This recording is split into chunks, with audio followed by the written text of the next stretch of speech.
Breaking news. GVMC రాజకీయం రసవత్తరంగా సాగుతోంది. ఈ నెల 19న మేయర్ హరివెంకట కుమారి అవిశ్వాస తీర్మానాన్ని ఎదుర్కొనున్నారు. కూటమి ప్రభుత్వం బెదిరింపు రాజకీయాలు చేస్తుందని ఆమె ఆరోపించారు. అయినప్పటికీ సంఖ్యాబలం తమకు అనుకూలంగానే ఉందంటున్నారు. మోర్ డీటెయిల్స్ మా ప్రతినిధి మహేష్ అందిస్తారు.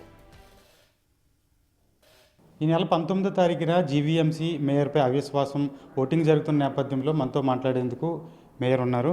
మేడం, ఏం చెప్తారు? ఈసారి ఖచ్చితంగా మీరు మళ్ళీ అంతకుముందులాగా మేయర్ పెట్టమే కూర్చునే అవకాశం ఉందా?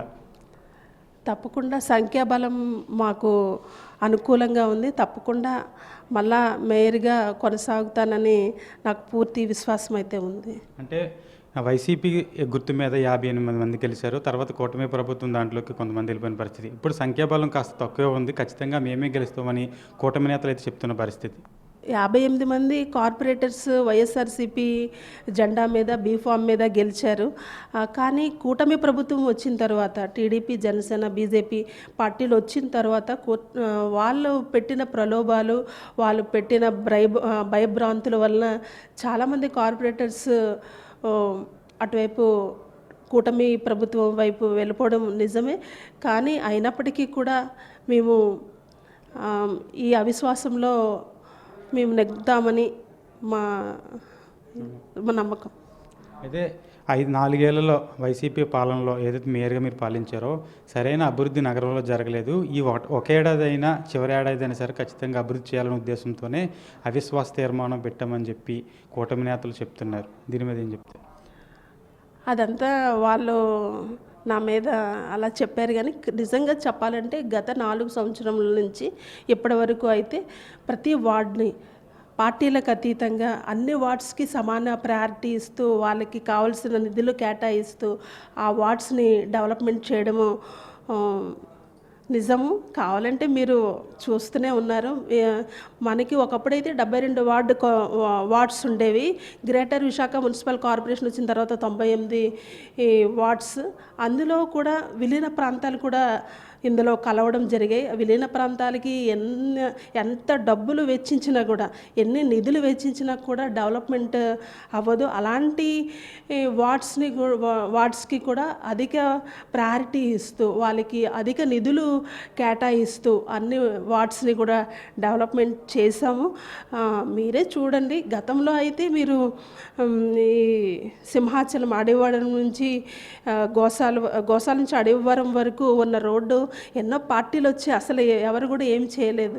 కానీ మేము వచ్చిన తర్వాత, కౌన్సిల్ ఏర్పడిన తర్వాత గత ప్రభుత్వంలో, గత శ్రీ వైఎస్ జగన్మోహన్ రెడ్డి గారి ప్రభుత్వంలో మేము అది చేయగలిగాము.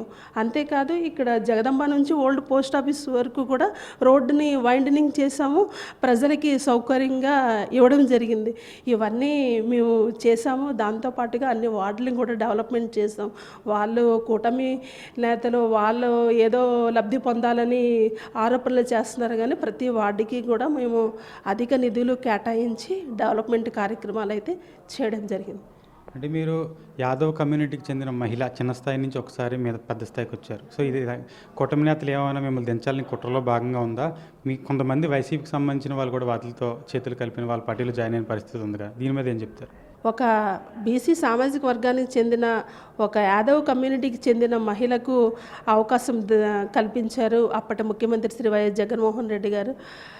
అటువంటి మహిళకు ఈరోజు కూటమి ప్రభుత్వంలో మా కుల పెద్దలు పల్లా శ్రీనివాస్ గారు కావచ్చు, వంశీకృష్ణ శ్రీనివాస్ గారు కావచ్చు, వాళ్ళు కూడా కుట్రలు పన్ని ఒక సోదర సమానురాలైన మేయర్పై అవిశ్వాసం పెట్టి దించడానికి ఎన్నో కుట్రలు పన్నుతున్నారు. ఇది చాలా దుర్మార్గమైన చర్య. ఇది నిజంగా నగర ప్రజలందరూ కూడా దీన్ని గమనించాలని కోరుకుంటున్నాను. ఇది మొత్తానికైతే కూటమి ప్రభుత్వం ఒక చిన్న స్థాయి నుంచి పెద్ద స్థాయికి ఒక మహిళ వెళ్ళడానికి కూటమి ప్రభుత్వం నేతలందరూ కూడా తట్టుకోలేక ఇలాంటివి చేస్తున్నారు. ఒక యాదవ కులానికి సంబంధించినటువంటి మహిళ పెద్ద స్థాయిలో ఉండడం వాళ్ళకి ఇష్టం లేదు. అందుకే వైసీపీ కార్పొరేటర్లను ప్రలోభాలు చేసి అందులో జాయిన్ చేసుకొని ప్రస్తుతం అవిశ్వాస తీర్మానం పెట్టారు. ఖచ్చితంగా అయినా సరే ఖచ్చితంగా మేమే గెలుస్తామని చెప్పి మేయర్ చెప్తున్నారు.